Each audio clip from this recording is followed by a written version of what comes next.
position dominatrice. Parce que dans la guerre ici, quand je suis debout, par exemple, pour faire des conflits, tout ce que je sors, c'est pas des choses auxquelles je pense. J'ai évidemment un schéma.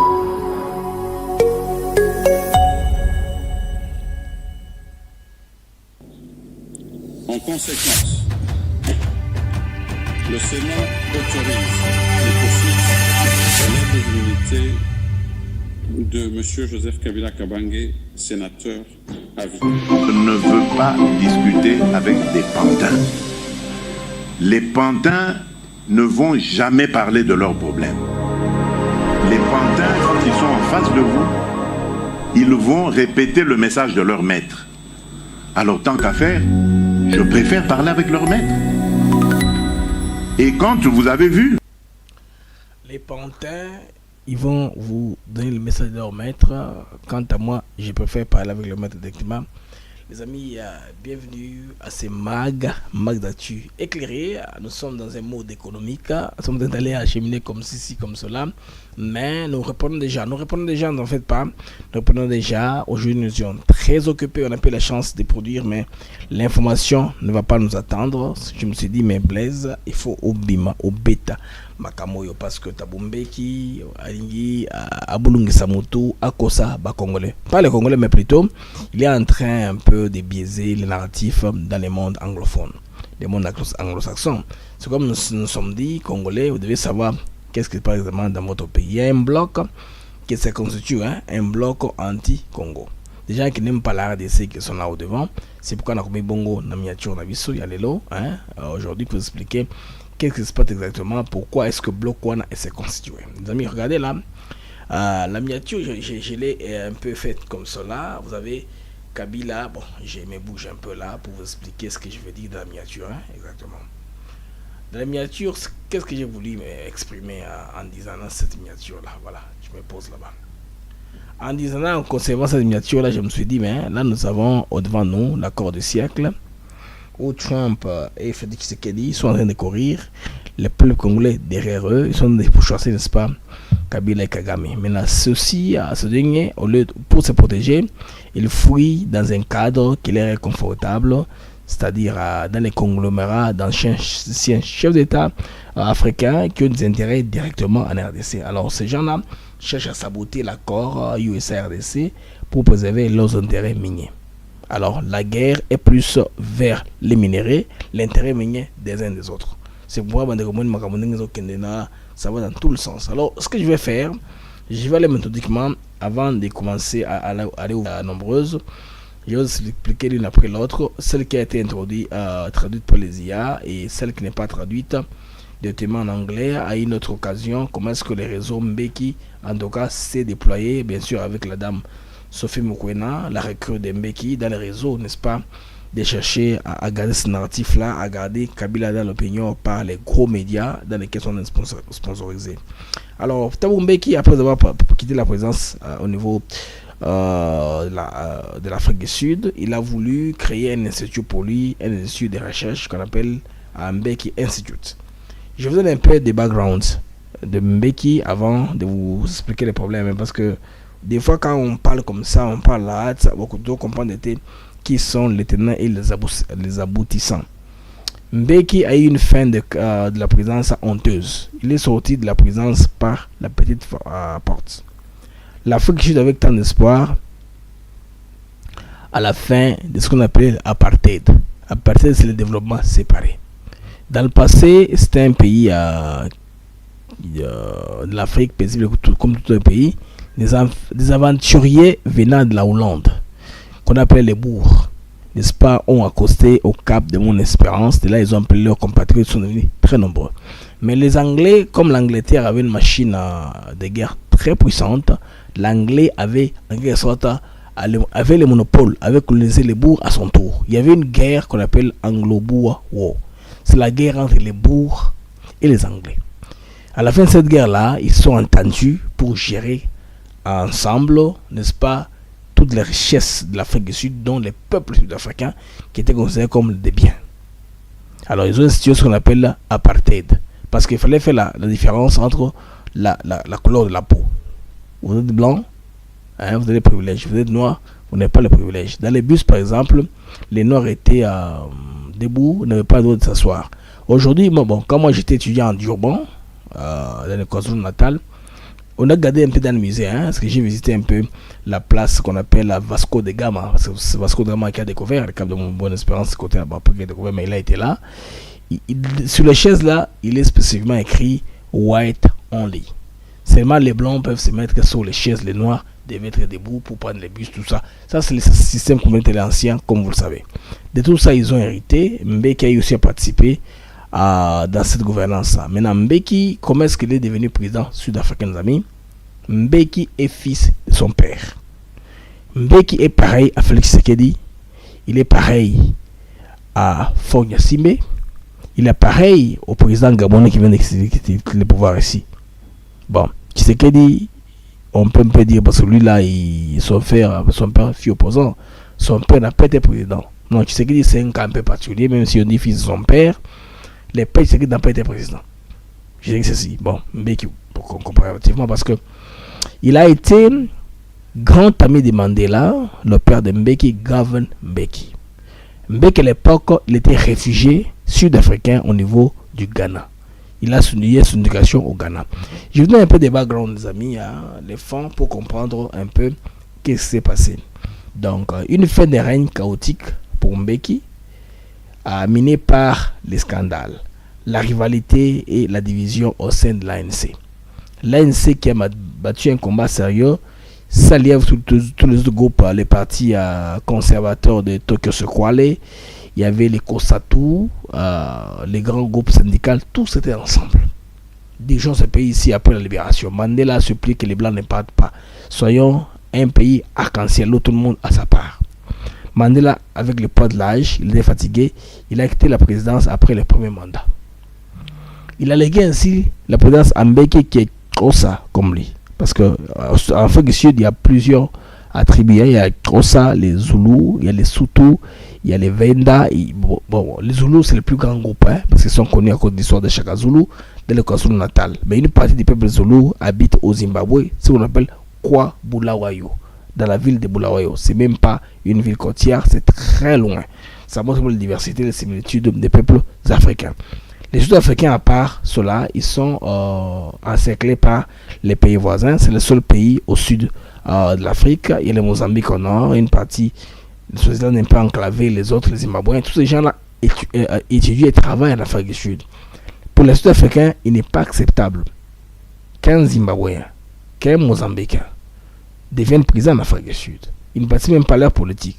Ils sont là-dessus parce que dans leur langue, ils savent détecter un étranger pour leur langue qui sont un peu dures. Parce que ces pays-là, malheureusement, à cause de la diversité africaine, ils ne parlent pas des langues qui sont similaires à peu près. Bon. Et eux-mêmes savent de l'interne qui est le nôtre, qui ne l'est pas. Mes amis, Thabo Mbeki, il a été l'héritier idéologique de Nelson Mandela, le grand Madiba. Bon, à un moment, il y en a qui disent que Mandela qui a fait face à la réalité, parce que l'idée qu'il avait donnée aux Sud-Africains est que dès que je deviens président, vous aurez tous les jobs, on va chasser tous les blancs dans leur maison, vous allez les occuper. Ce qui fait que quand Mandela a pris le pouvoir, les Noirs qui croyaient en ça, parce qu'à l'époque, quand Mandela a pris le pouvoir, les taux de l'alphabétisation étaient très inférieurs. Il y avait quelques personnes seulement qui étaient éduquées. Mais aujourd'hui, en tout cas, les Noirs ont pris le temps de prendre de l'ascension. Ils ont beaucoup étudié, comme ils sont une majorité en Afrique du Sud. Quand ils étaient un peu dérangés, les Blancs ne voulaient pas plus étudier. C'est ce que vous voyez, par exemple, l'ANC, qui a aussi ses erreurs, mais a investi dans le capital humain. Comment former nos jeunes gens? Comment ils vont devenir capables? Bon, ils ont négligé l'énergie. Les Blancs leur critiquent pour cela. La défense, c'est pourquoi ils ont été battus devant les M23. Ils ont plutôt privilégié les logements sociaux pour leur peuple et l'éducation. C'est qu'aujourd'hui, les Noirs sud-africains, il n'y a pas photo. Ils sont très éduqués. Très éduqués. Mais moi, dans tout ça, c'est une expérience vécue. J'étais arrivé en Afrique du Sud sous Thabo Mbeki. Moi, là, j'étais en Afrique du Sud. J'étais là pendant ces 2 mandats. Mais à la fin de son 2e mandat, je n'étais plus en Afrique du Sud. J'ai vécu à temps plein au Zimbabwe. Alors, j'ai vécu les péripéties du changement des pouvoirs entre Mandela, je veux dire, entre Mbeki et Zuma. Comment ça s'est passé? Comment est-ce que Mbeki est sorti par la petite porte? Et Kalema Motlante a exercé la présidence temporairement pour que Zuma vienne au pouvoir. Et Zuma aussi, à la fin de son mandat, il est aussi sorti par la petite porte après son deuxième mandat. La même personne, Kalema Motlante, a aussi assumé l'intérim et pour donner le pouvoir à Ramaphosa. Pourquoi je raconte ceci? Je raconte que Mbeki n'est pas un modèle. Alza modélité pour les Congolais. Les Congolais ne comprennent pas parce que Mbeki a dit c'est si grave que ça, non, les amis. Mbeki a succédé à Mandela en 1999 ou 1999. Mbeki fut au départ perçu comme un dirigeant technocrate. Il parlait très bien anglais parce qu'il a évolué plus à l'extérieur. Ceux qui étaient en Afrique du Sud étaient très peu éduqués. Parce que lui là, il a vécu au Ghana, il est très ouvert.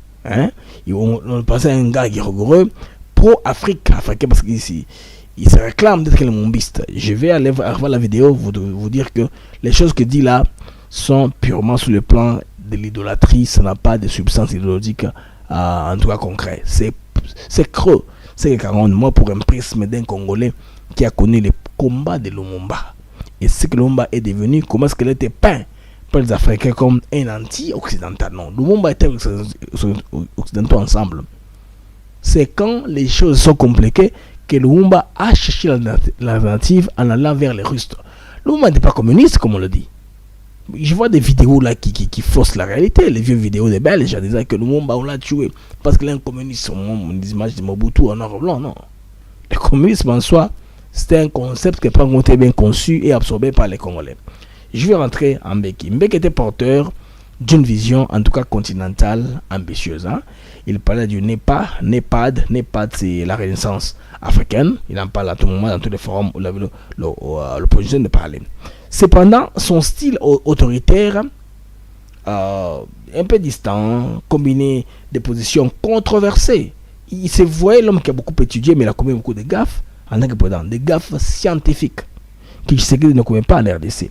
Imaginez une fois, il a dit que les VIH ne causent pas le sida.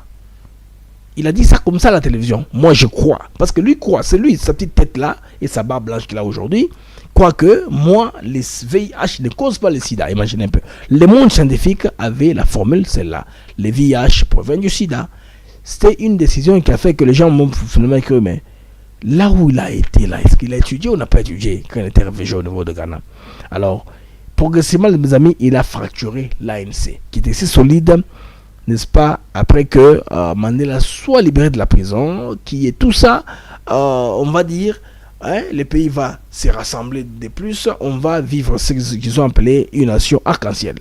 Mais Mbeki a plutôt créé de la dissension au sein de l'ANC, les partis phares. L'homme aujourd'hui qui est derrière Kabila en train de les motiver, de les pousser à faire tout ce qu'il veut là. Il est en train de pousser Kabila, il les pousse. Il faut comprendre que les interviews là qu'il fait avec Sophie Mkwena, il dit toujours quand je parlais avec le président. Aujourd'hui, j'ai suivi un avocat, un débat que vous aurez très bien sur Africa TV Network quand j'étais à Congo 26.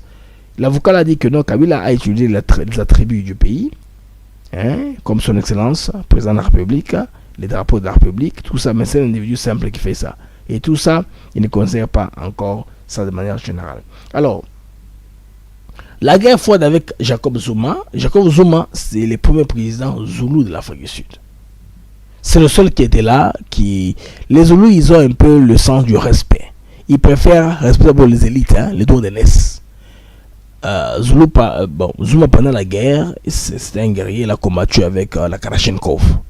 Ça non, parce qu'il veut récompenser ceux qui sont au top. C'est pourquoi il chante, il danse, il chante un jour. Mon chinois, c'est mon arme. Mon arme, moi, avec laquelle je me bats. Alors Zoum était dans ça, chef d'actionnel Zoulou, avec ses multiples femmes, tout ça. Mais là n'est pas notre problème. Les conflits entre Mbeki et Zuma, les amis, en tout cas, c'est une rivalité politique qui est une lutte sanglante des pouvoirs au sein de l'ANC. Les amis, l'héroïne sort est lequel? Nous sommes en 2005. Nous sommes en 2005. Mbeki limoge Zuma a gagné la vice-présidence. Tu n'es plus président, vice-président du pays. Mbeki a limogé Zuma comme à la vice-présidence. Sur l'affaire de corruption, vous savez, impliquant l'achat d'armes, c'est ce qu'on appelle la arms deal. C'est une affaire qui a fait couler tant d'encre de salive au niveau de la presse sud-africaine. Il fallait aussi les Blancs qui avaient le contrôle des médias ont amplifié ça parce qu'il fallait affaiblir l'ANC dans l'opinion. Il fallait que certaines personnes croient que l'ANC était incapable, des choses comme ça. Les amis, Zuma maintenant, quelques temps plus tard, après qu'il était limogé du pouvoir, soutenu par le plus grand syndicat qu'on appelle COSATU, et la base populaire, et surtout la Ligue des jeunes de l'ANC, dont Malem a joué un rôle important à l'époque. Les amis, ils entament une contre-offensive politique. On l'a chassé du pouvoir comme vice-président, mais pas du parti, parce que Mbeki n'a jamais siégé quand l'ANC était fondé, et les autres, le Mandela, il était étudiant au Ghana. C'était un enfant d'un politicien qui est Gavin Mbeki. Il jouait dans la maison de sœur. Il n'a jamais été à la ligne des fronts. C'est la différence. C'est un enfant qui est gâté. Il a eu de très bonnes conditions, de bonnes écoles au niveau du Ghana. Là, il a évolué. Il n'a jamais été un freedom fighter. C'est pas un combattant du terrain comme les autres. Mais Zuma, par contre, et le père de Mbeki, Gavin Mbeki, était celui qui était sur terrain. Maintenant, après que la contre-offensive ait pris de l'ampleur, en 2017, Zuma renverse Mbeki au sein de l'ANC. ANC, c'est Congrès national africain. C'était alors, je pense bien, du congrès au niveau des Polokwane. Alors, les amis, alors en remplaçant la présidente du parti, c'est devenu très difficile. Le président de la République perd les contrôles de son propre parti. C'est comme ça que la chute aux enfers, n'est-ce pas, de Mbeki a commencé.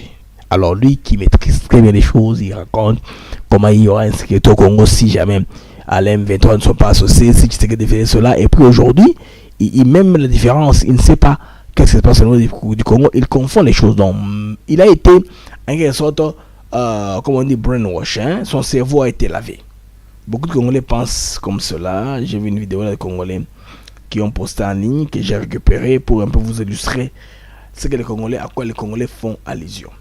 Les Congolais font allusion à ceci: un lavage des cerveaux. Voilà.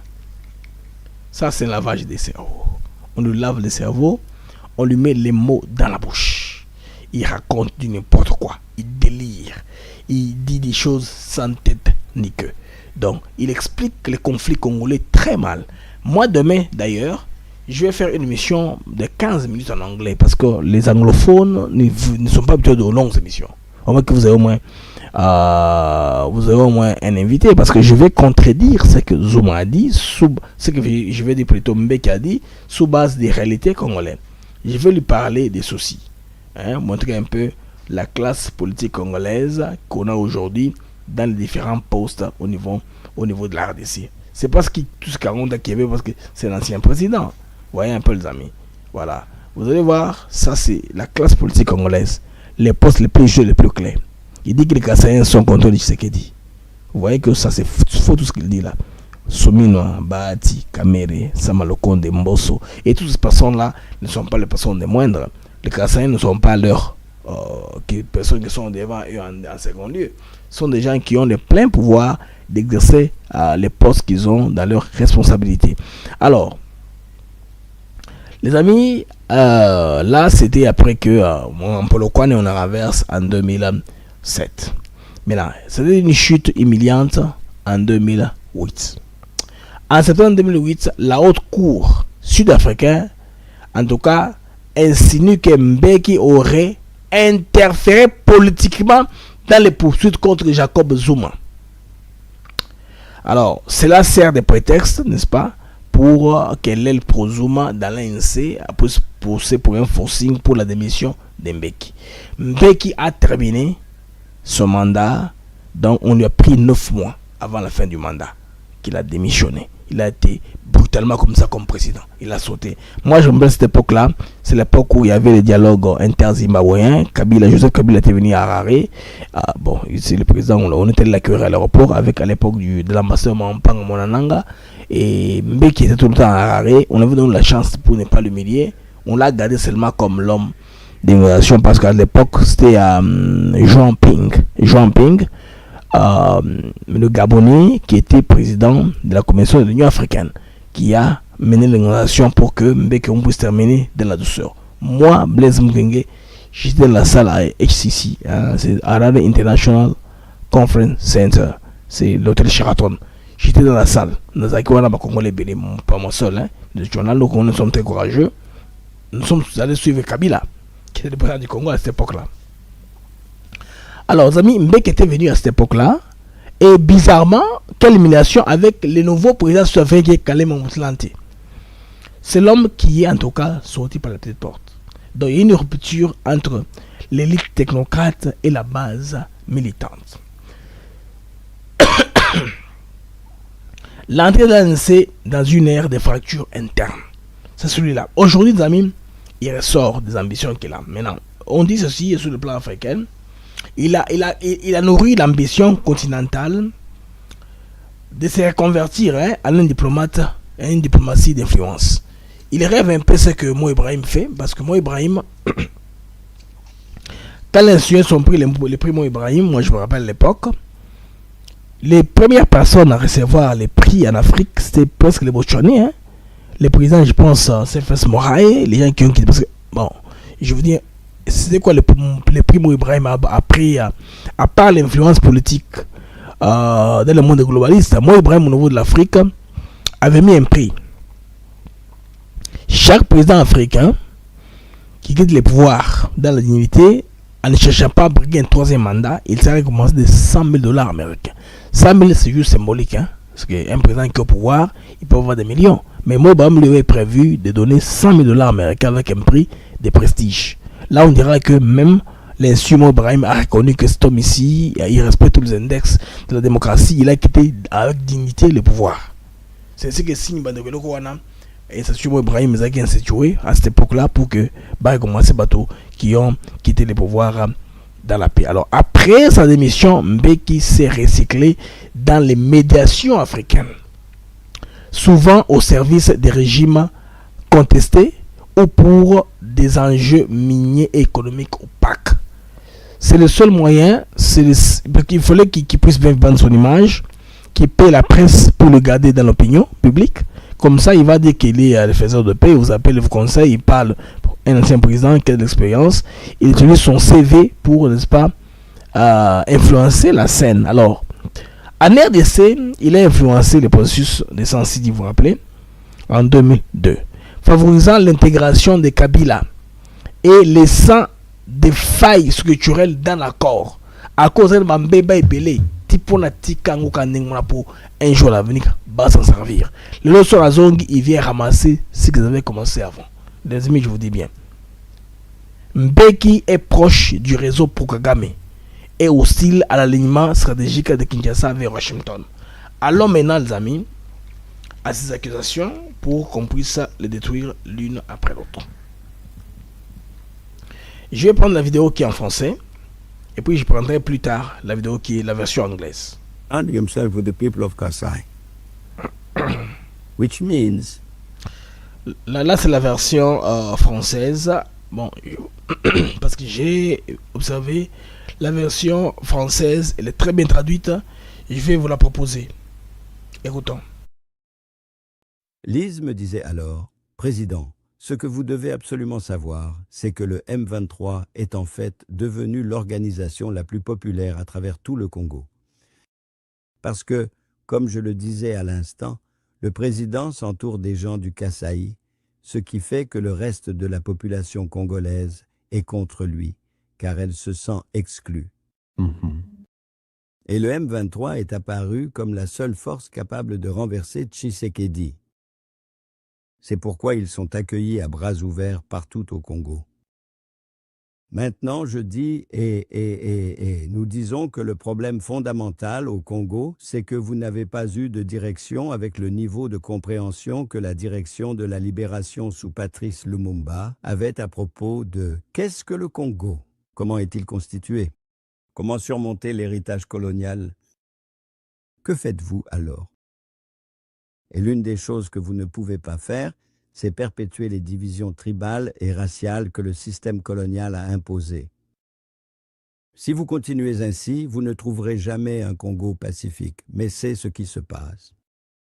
C'est une erreur, Je veux dire, c'est vraiment une erreur de que Joseph Kabila revienne. Les amis, vous avez compris que il perd un narratif là biaisé. Le contexte qu'il explique n'est pas celui de la RDC. Il dit que Tshisekedi s'est entouré des Kassaïens.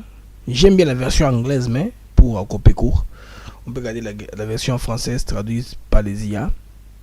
Tshisekedi s'est entouré des Kassaïens pour avoir plus d'influence du pouvoir et tout le monde ne sera pas d'accord. Il dit encore que une fois qu'on coffre Kabila, le Katanga lui a acquis, les Katangais vont faire une insurrection. Ce qui n'est pas sur terrain. Sur papier, oui, dans la théorie, ça peut résonner comme ça. Les Katangais étaient acquis, si on les touche, les Katangais vont se soulever. Cela ne peut pas y lieu. On continue. Il est retourné dans l'est du Congo. Vous dites que vous lui retirez son impunité et que vous allez l'accuser de trahison et tout cela. Cela ne résout rien du tout. Tout ce que cela fait, je dis dans le cas de Joseph Kabila, c'est qu'immédiatement cela va inciter les gens du Katanga à dire « vous attaquez l'un des nôtres, donc nous sommes contre vous ». Qu'allez-vous gagner à cela? Rien. Et les Kivus, les provinces de l'Est du Congo, diront alors « Kabila est avec nous ». En effet, c'est pour cela que lui-même, et quand il a quitté l'Afrique du Sud, il m'a dit « je vais dans l'Est du Congo, dans les Kivus ». Quand je quitte le Congo, je vais en RDC dans les Kivu. Ça, c'est Mbeki. Son complice qui raconte, son mentor qui l'a formé. Il y a une image qui vous a montré qu'ils sont ensemble, hein? Ils sont deux. Et il savait que les gens là-bas l'accueilleraient, parce qu'ensemble, ils disent qu'il y a quelque chose qui ne va pas à Kinshasa. Et si la direction politique du con... Cet homme ici, les amis, vous comprenez que son cerveau lui a été lavé. Brainwashing. Il n'a rien compris. Il a arrêté ce qui se passe au niveau de la RDC. On a mis les choses pour parler, n'est-ce pas, dans sa tête, qui ne sont pas vraies, qui sont des faussetés complètes. C'est ça, non? C'est ça, non? Parce que là, il est en train de pousser les autres chefs d'État africains à aller saboter l'accord qui est au niveau de la RDC. La RDC, bien sûr, à la croisée de chemin entre la guerre, la trahison, l'intervention extérieure et tout cela. Cela va amener Kabila à une très grande difficulté et à un isolement parce que son clan a une fuite en avant vers les pays. Les gens quittent le pays, hein, les gens qui sont proches à Kabila parce qu'ils ne savent pas ce qui va se passer. On apprend que des sources très sûres que les gens très proches de Kabila sont en train de quitter exactement le pays. En tout cas, parce que les réseaux qui s'utilisent là pour défendre leur initiative, vous savez que il y a Taboume qui est dedans, il y a Obasanjo qui est dedans, il y a Sassou Nguesso qui est dedans, il y a beaucoup de chefs d'État qui sont dedans pour chercher, n'est-ce pas, à s'allier à Kabila. Maintenant, devant ceci, les amis, que représente Kabila, j'ai une photo là que j'ai pris un peu plus tôt. Que représente, je dirais moi, la question que je me pose, le soutien que Kabila a, n'est-ce pas, de Obasanjo, disons, de Thabo Mbeki, de Kagame, que cela a représenté face à Donald Trump. Comprenez que Trump, en revenant, il va faire tabula rasa de tous les contrats miniers, ces gens ici savent. Bon, les gens avaient pensé que l'intervention de Katoum était bête quand il parlait que les massifs sont déjà pris et ils vont venir investir, il n'y a rien à prendre là-bas. L'Amérique va ressusciter la loi Bakajika, où les sols et sous-sols appartiennent à l'État. Vous comprenez? Et cela maintenant est très compliqué. Alors j'ai mis Trump dans les fonds, regardant les autres. Il y a les autres qui sont comme un syndicat, en train de voir comment est-ce qu'ils vont faire pour garder leur main mise sur la RDC.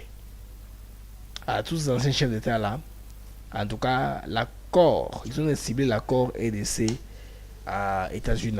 L'accord va leur balayer. Ils n'auront plus de possibilité, les amis, de prendre ce qu'ils prenaient dans les Congo comme ça. C'est pourquoi ils essayent tout sur comment déstabiliser la RDC. On pense que ce qui va dire là va causer une situation au niveau du Congo. Il n'y en a rien.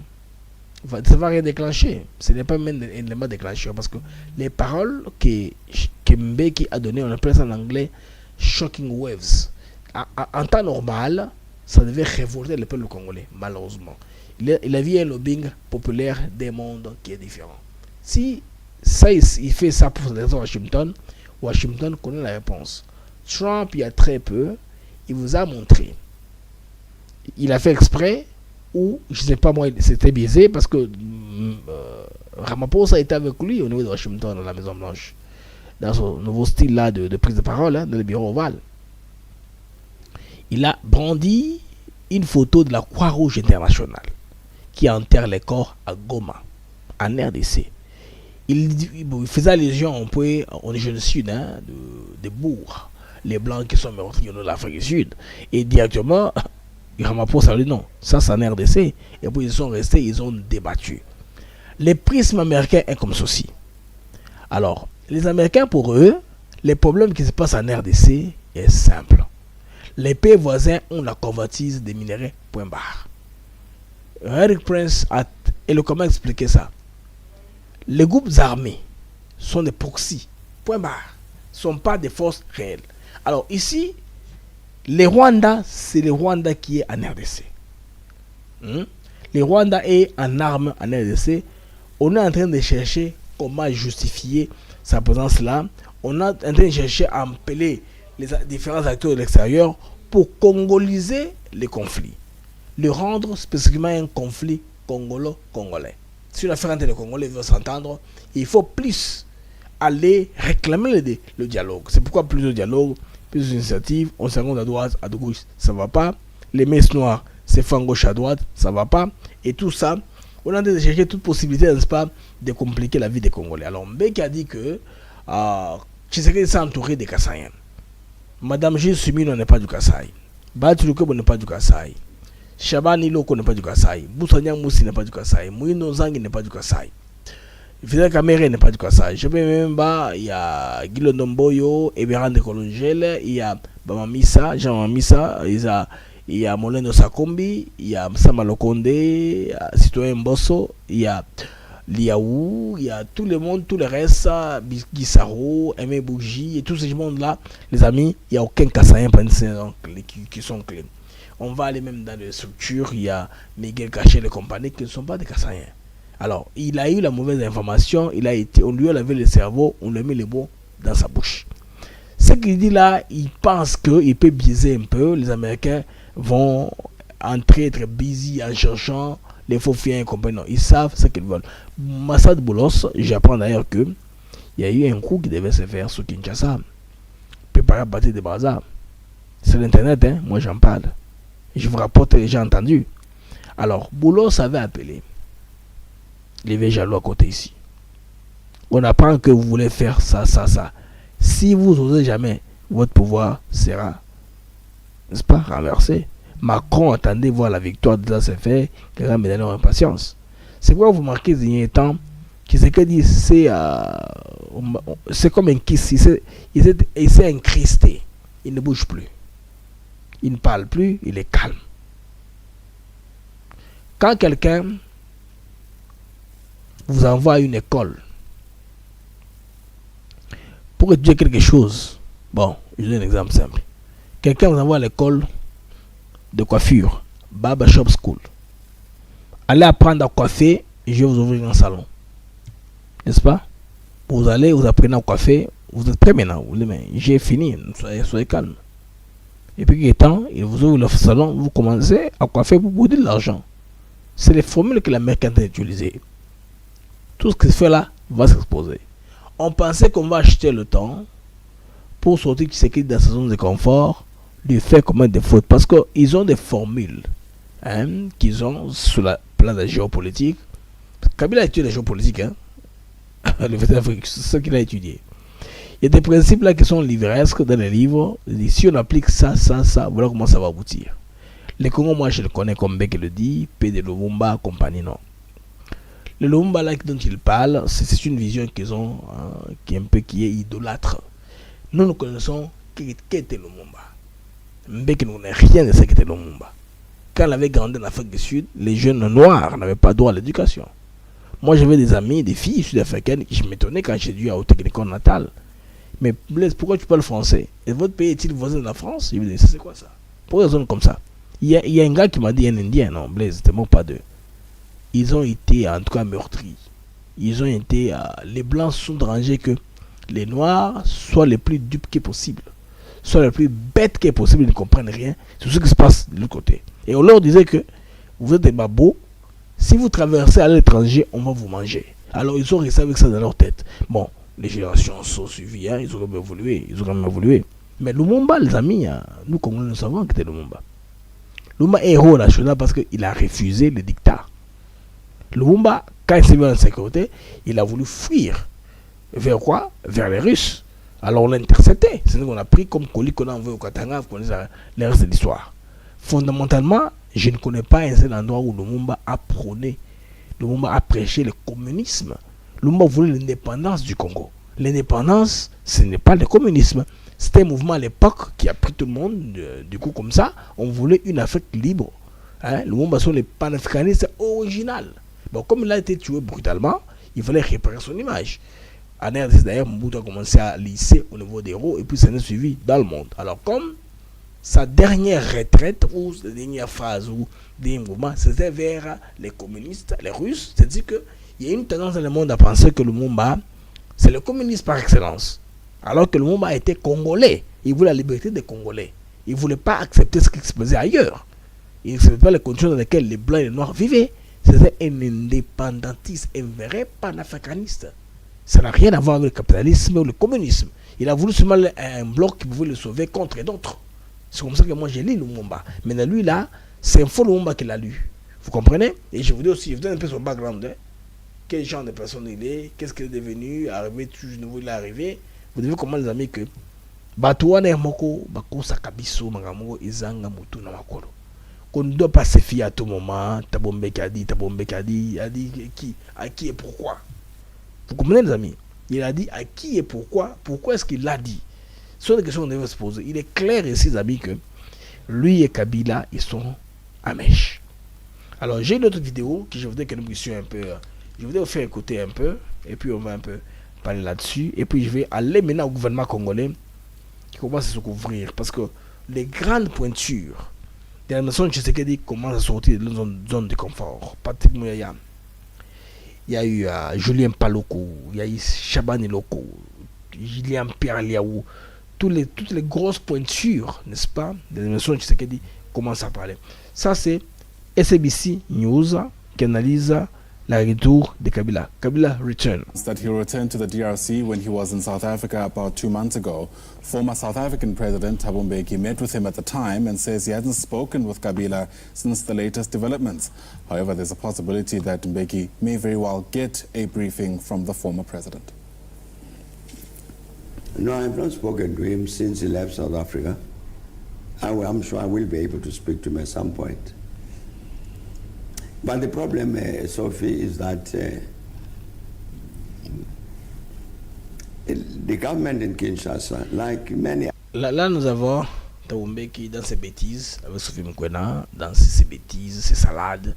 Il y a des choses qui sont de sa tête, en désordre, tout ça. Et la dame qui est à côté de lui, c'est une pionnière du média, parce qu'à son âge-là, vu son accent de l'anglais, qui est prédominé par l'accent local, ça c'est pas un problème. Il a grandi de la vieille école. Il a ici, à nouveau l'arrivée. Vous devez comprendre qu'il y a des lacunes, même des jugements, même des compositions journalistiques de la journaliste et compagnie. Ce n'est pas le débat d'aujourd'hui. On se focalise sur Mbeki et ses bêtises et ses mensonges, les amis. Écoutons un peu ces bêtises. Bon, en anglais, on dit crap. C'est pourquoi je dis ça, bêtise. J'ai traduit ça comme ça. Je n'ai pas trouvé le terme en français. Donc, Mbeki is talking crap. Bullshit. Quand vous mettez Eric Prince ou Trump, il vous dira, the guy is talking bullshit. Ça, c'est du bullshit. Azulova, Makamoko, ils ont dit n'importe quoi. Alors, tout le monde. Including Joseph Kabila's government. The government in Kinshasa, I don't think is properly understood. Ok. Il dit que le gouvernement au Congo ne comprend pas complètement la question congolaise. Ça, c'est aujourd'hui. Dans les médias sud-africains. The Congo. its challenges and therefore provide the right solutions. Il dit que le gouvernement congolais ne comprend pas les difficultés qu'il y a en RDC pour pouvoir les vraies solutions. Lui, c'est un étranger, sud-africain, c'est un État, un pays qui est très loin de la RDC. You know, when Patrice Lumumba led the liberation struggle for the liberation of the Congo. Alors, ça, c'est l'idolâtrie de ces gens-ci. Je ne vais pas attendre ça plus tard, ça va m'énerver. Il dit plus tard que donc les questions de Banyamulenge doivent être résolues. Donc, on a mis des mots dans sa bouche. Kagame a dit ça. Kabila a dit ça. Tous disent la même chose. Pour lui, aussi longtemps que les Banyamulenge ne sont pas intégrés au Congo, je ne sais pas qu'est-ce qu'il appelle l'intégration, il y aura toujours la guerre. Vous comprenez? C'est les gens de débat qu'on a de voir ici. Ça, c'est l'ancien président sud-africain dans ses actes.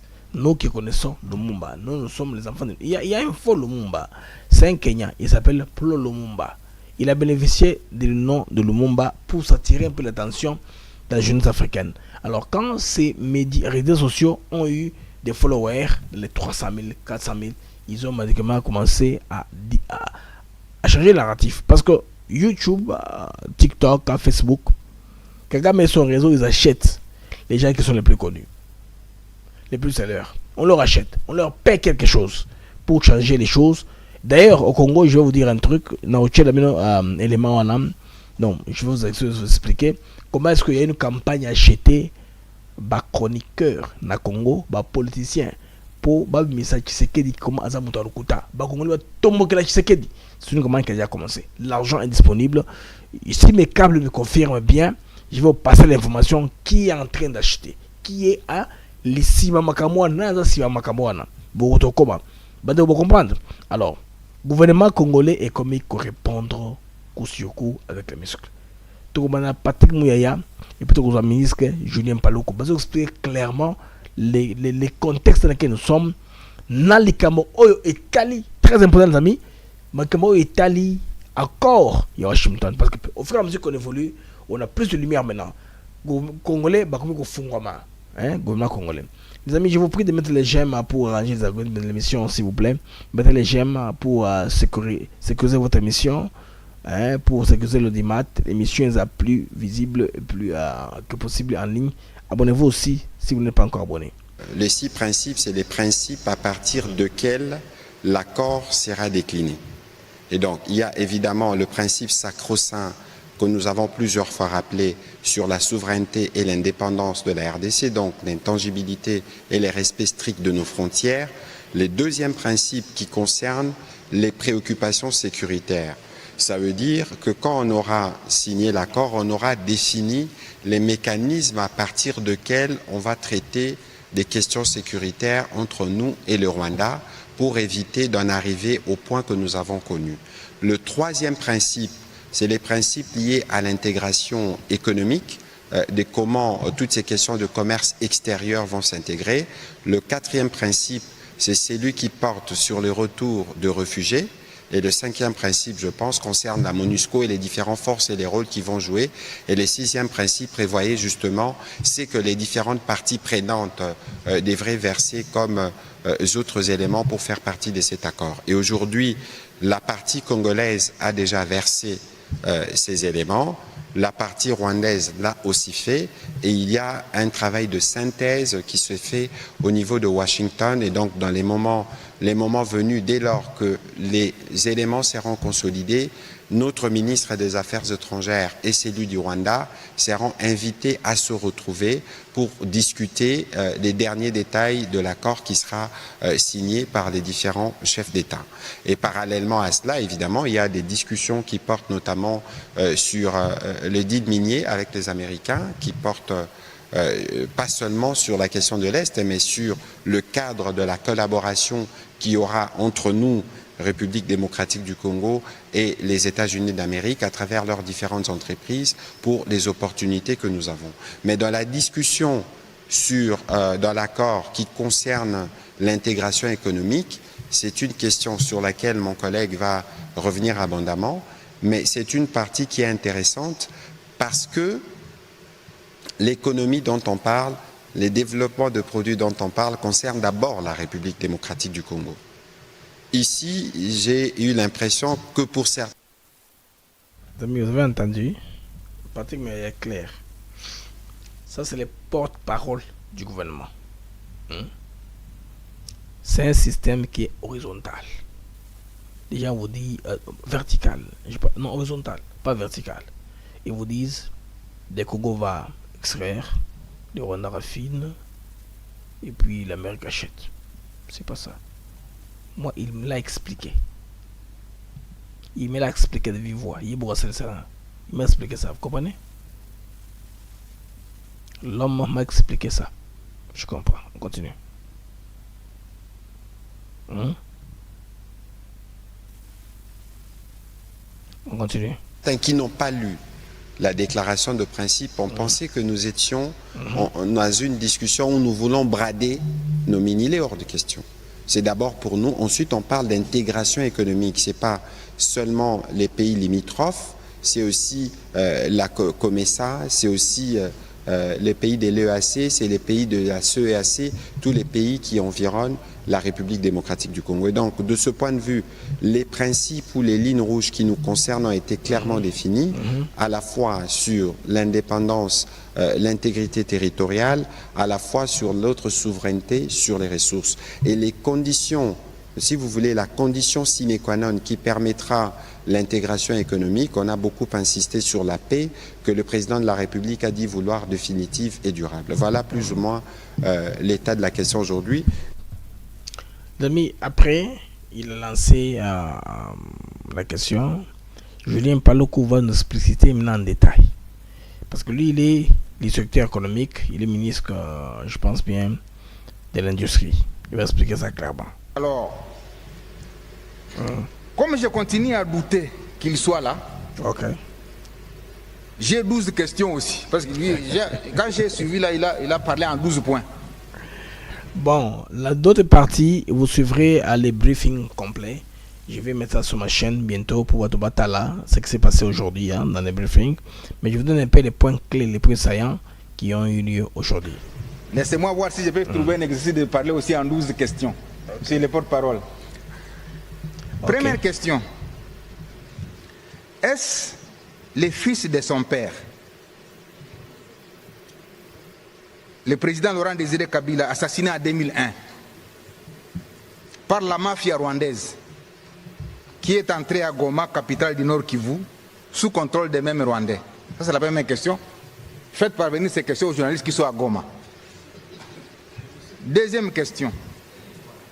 Est-ce le fils de Musée qui a relancé le dialogue de Sun City en 2002 et qui a ramené les rebelles près de lui en acceptant la formule 1+4? Amenez cette deuxième question à Goma. Troisième question. Est-ce le fils de Laurent Désiré Kabila qui a affronté et vaincu l'insurrection de Gilles Moutebousi et de Laurent Kunda en 2004 à Bukavu? Quatrième question. Est-ce le fils de Musée qui, à mon avènement à la tête de la province du Nord... Là, c'est l'ancien gouverneur du Nord Kivu qui explique tout ce qui s'est passé. Mais vous allez voir les restes dans la chaîne YouTube Athéna TV. Maintenant, le lobbying auprès de l'Union africaine pour représenter les conflits congolais comme une crise inter-congolaise et non une agression étrangère. C'est le lobbying qui est en train d'avoir lieu pendant ce temps-ci. Nous connaissons les personnes qui sont derrière ça. À l'organisation des forums alternatives, ce que l'Amérique appelait Forum Shopping, Lomé, Brazzaville, Johannesburg, tout ça, pour discuter d'accords, pour discréditer, je voulais dire, accord USA-RDC. Il y a aussi le financement, ce que je voulais en venir, des campagnes médiatiques et des réseaux sociaux, accusant Félix Tshisekedi de tribalisme, d'illégitimité ou des vendus de l'Amérique. Alors, il faut nous montrer maintenant les vendus de l'Amérique. Qui est dans le monde aussi la personne qui a été vendue de l'Amérique qui a échoué? Si vous voulez ainsi, un pro-américain. Parce qu'on dit que quand Kagame avait les appuis américains, on dit qu'il est l'appui des États-Unis d'Amérique. Mais quand il s'est derrière l'appui des USA, on dit qu'il est le vendu de l'Amérique. Pourquoi? C'est la mauvaise foi. On veut énerver le peuple congolais, va s'opposer contre Félix Tshisekedi. Donc il y a la pression pour imposer donc un nouveau dialogue national. C'est pourquoi opposant Hello, par exemple, aujourd'hui, Hello, ils sont au Congo pour dire, j'ai vu l'opposition parlementaire congolaise et demande un dialogue inclusif. Tout ça pourquoi? Pour la raison Ngissa, Kabila, Katumbi, voire Bapion na bongo rwandais. Pour le connaître de facto fait accord américano-congolais. Donc accord rwandais n'a même pas présent mingité. On va regarder bandeko, on préfère que l'Africain m'a colonisé biso que l'Américain m'a colonisé directement. Et on peut faire ça si. Kocha, Batouba n'a pas gagné minier. Qu'est-ce que Bassano fait avec les Kagame miniers? Qu'est-ce que Kagame fait avec les Kagame miniers? Qu'est-ce que tout le monde là à qui on donne les Kagame miniers font avec ce Kagame miniers? Ils exploitent les minerais bruts, ils amènent au Rwanda, et puis la Chine approvisionnement les matières premières dans les téléphones, à gauche et à droite.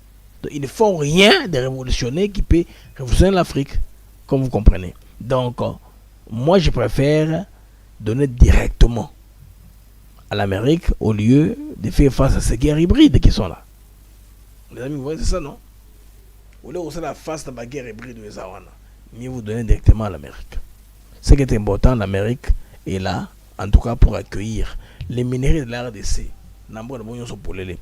Et Trump, en fait aussi, il a aidé beaucoup la RDC parce que Trump a vu clair dans ce que c'est trame. C'est pourquoi je l'ai imaginé un peu en train d'appuyer Fachi, même si ils vont parler d'un sens pour les uns, pour les autres, ça, pour moi, ça m'est égal. Alors, vous savez, c'est pour moi une journée de grand plaisir. Vous avez bien le mag éclairé.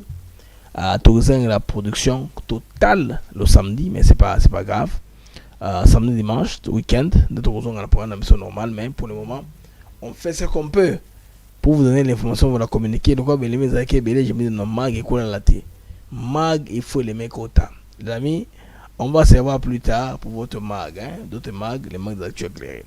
Alors, les amis, au revoir et à plus tard. C'était moi BM, Blaise Mukenge. C'était une joie que vous soyez là. Bon like, bon s'abonner à votre chaîne, devenez membre, pourquoi pas. Au revoir, à la prochaine.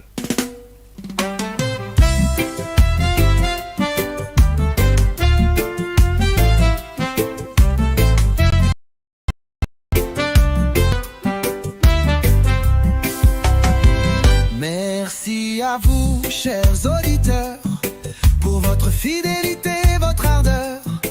Chaque jour vous êtes là à écouter nos mots, notre voix qui va dans le monde des infos, des nouvelles. ATN pour vous, fidèle et belle. Les mags de Zactus s'éclairent pour vous éclairer, vous informer, vous guider. Merci à vous, chers auditeurs, pour votre fidélité, votre ardeur. Chaque jour vous êtes là à écouter nos mots, notre voix qui va. Des sujets variés, des débats passionnés, des invités de choix, des moments partagés. Ensemble nous explorons, nous découvrons. Le Congo nous appelle sous tous ses aspects profonds.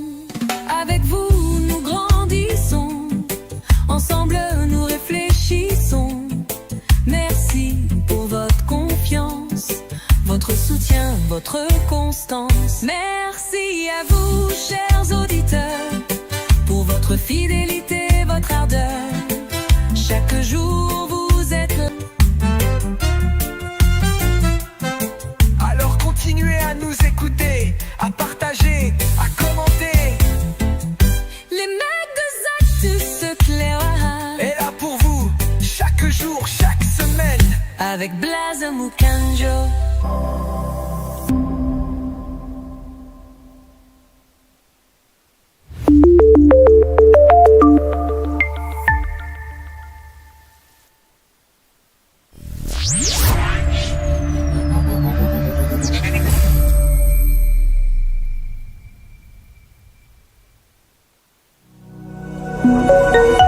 C'est une intuition de matrice. Parce que dans la guerre ici, quand je suis debout, par exemple, pour faire des médecines, tout ce que je sors, c'est pas des choses auxquelles je pense. J'ai évidemment chez moi